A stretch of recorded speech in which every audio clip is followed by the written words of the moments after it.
BioWare's Anthem is finally here, and what a massive disappointment it's turned out to be. For more on why it was such a big letdown, we encourage you to check out our review. However, if there's anything that shines in Anthem, it has to be its grand ambition, with its in-game visuals and the technology behind rendering its world. Anthem uses the Frostbite Engine, the very same one you saw being used in the likes of Mass Effect Andromeda and Battlefield 5. And as expected, Anthem manages to deliver state-of-the-art visuals with some bumps along the way. Anthem is one of the most technically and visually ambitious multiplayer shooters we've played this generation. Quite a statement, right? Given how it's one of the most underwhelming ones from a gameplay perspective. Large maps rendered in top-notch detail, and a world which is dense with flora and fauna are some of the biggest technical highlights of Anthem. And these features become even more prominent due to the Javelin, which allows players to fly around like Iron Man and just experience the visuals on offer. The game's world doesn't shy away from using plenty of volumetric effects like smoke and fire to enhance the world's look and feel, which is further enhanced by the game's use of weather systems. Anthem has a dynamic weather system, so it may rain in one multiplayer session, or it may be a clear day in the same map in another session. The Frostbite Engine is a monster at delivering enhanced volumetric and weather effects, and although Anthem's map scale doesn't allow it to reach the impressive levels we saw in Battlefield 5, the existing effects still manage to gel with the game's world extremely well.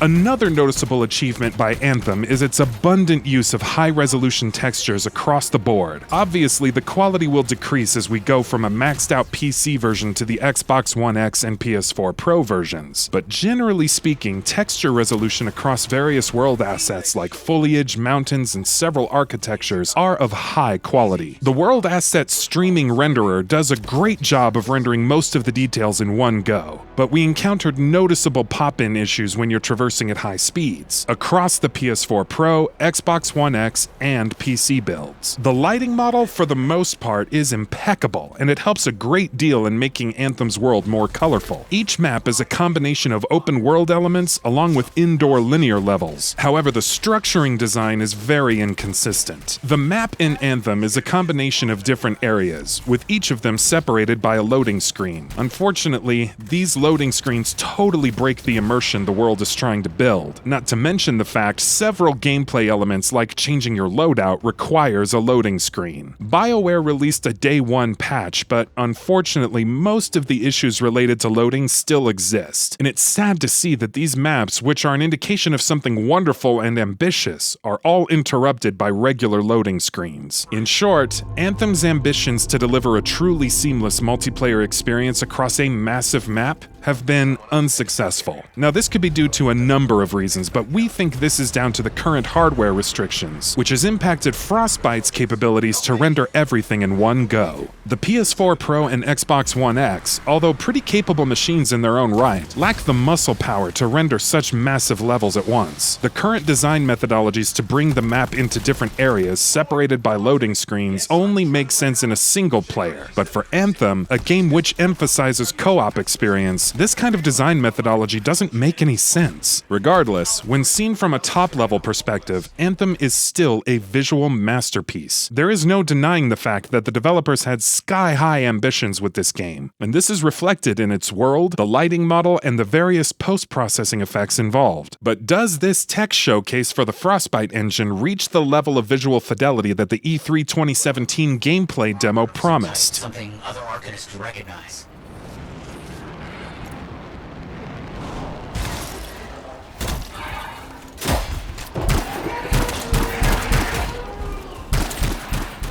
Now, before we move ahead, let's reiterate one more time. Anthem, as it stands right now, looks amazing on all three leading platforms, including the Xbox One X. Anthem's vertical slice was shown at E3 2017, and it was mentioned that the code was running on the Xbox One X. But there is noticeable difference between the E3 build and the final Xbox One X version. The very first thing you'll notice is that Fort Tarsus doesn't look as dense or as detailed as the one we saw in the E3 footage. The final build also also doesn't use the complex volumetric lighting effect, and the facial animations don't look as good either. Not to mention that faces don't feature the complex skin shaders we see in the demo. The weather and lighting model, along with the draw distance, have been scaled back as well, and this is especially noticeable in the gameplay sequence.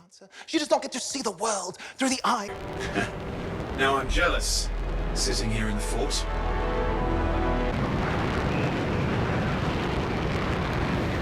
I'm going into the ravine.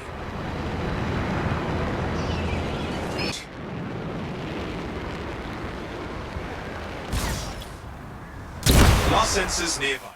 We understand why game publishers and developers show off these vertical slices, but this generation has already been marred by the likes of The Division and Watch Dogs' so-called demonstrations.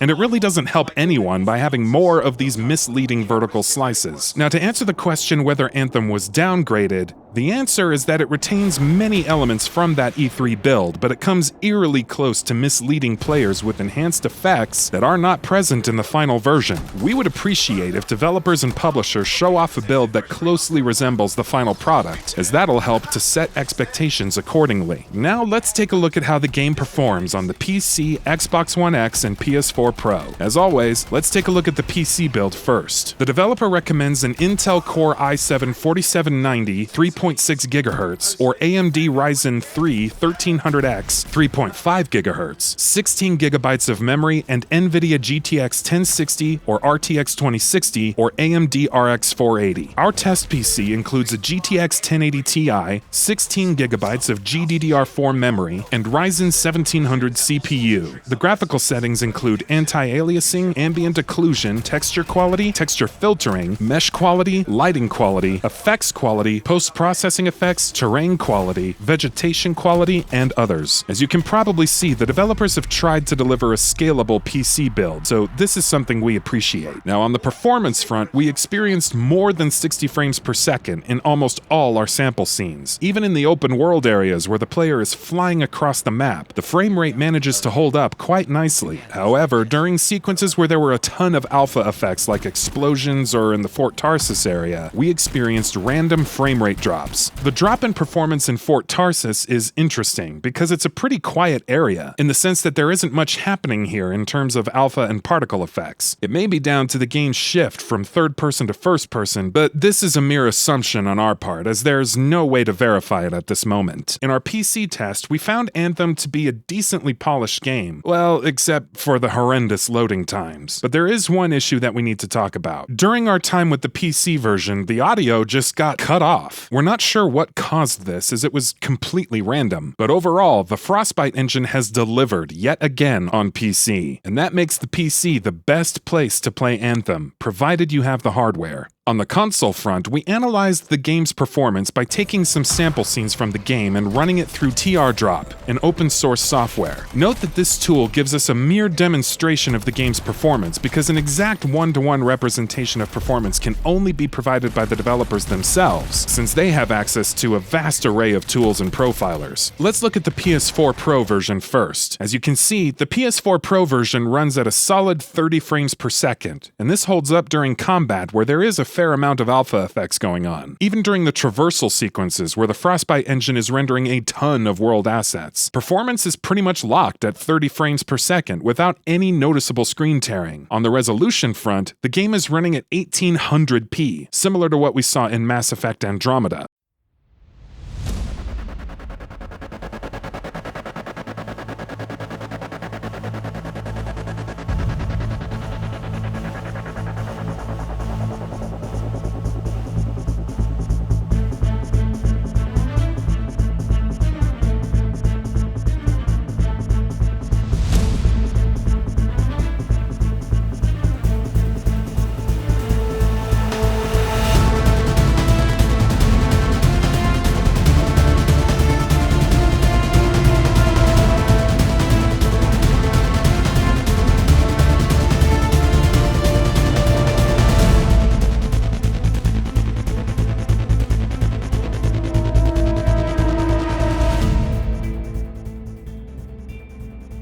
Now this is where things get a bit interesting if you're an Xbox One X owner. To begin with, Anthem runs at native 4K resolution on Xbox One X, something the developers confirmed a few days ago, which is simply an impressive achievement when viewed on its own. On the performance front, we weren't able to see a solid 30 frames per second across the board, as it does seem to drop a bit during combat sequences where there are a ton of alpha effects. This isn't to say that it's always the case, as the game manages to run at a steady frame rate during other sequences. Furthermore, the tool indicated screen tearing, and we were able to verify this by running the footage at 1/4 of its original speed, and indeed there does seem to be some screen tearing happening at times.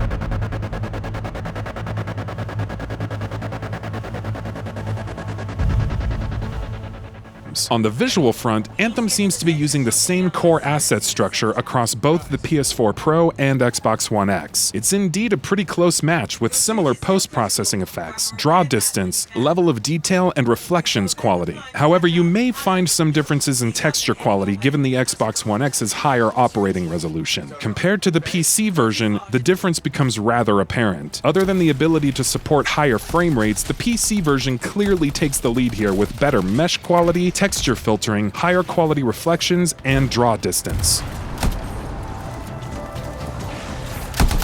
So the freelancers are back on their feet. We can enjoy all the gorgeous scenery Bastion has to offer. Flying around is.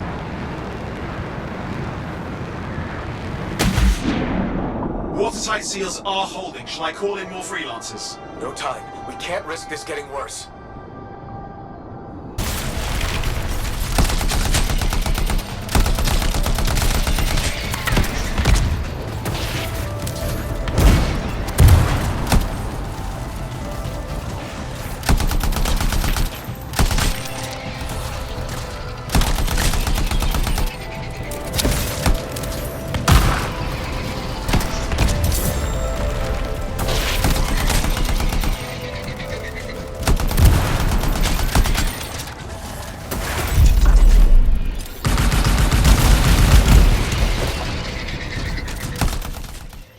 In conclusion, the PC version takes the lead with better visuals and overall performance provided you have the hardware. Between the console versions, it's a rather hard choice. The Xbox One X quite clearly has the advantage in terms of better image quality, but the PS4 Pro provides a more stable frame rate in the samples we tested. Regardless the version this game runs on, Anthem needs a lot of work from a gameplay perspective. Whether it can be salvaged is something that remains to be seen, but for now, it provides an experience which is flawed to the core. And that about does it for this video. If you enjoyed what you watched and want to see more from Gaming Bolt, please hit the subscribe button. Also, don't forget to switch on the notifications bell icon next to it. That way you'll never miss any of our videos. Thanks for watching.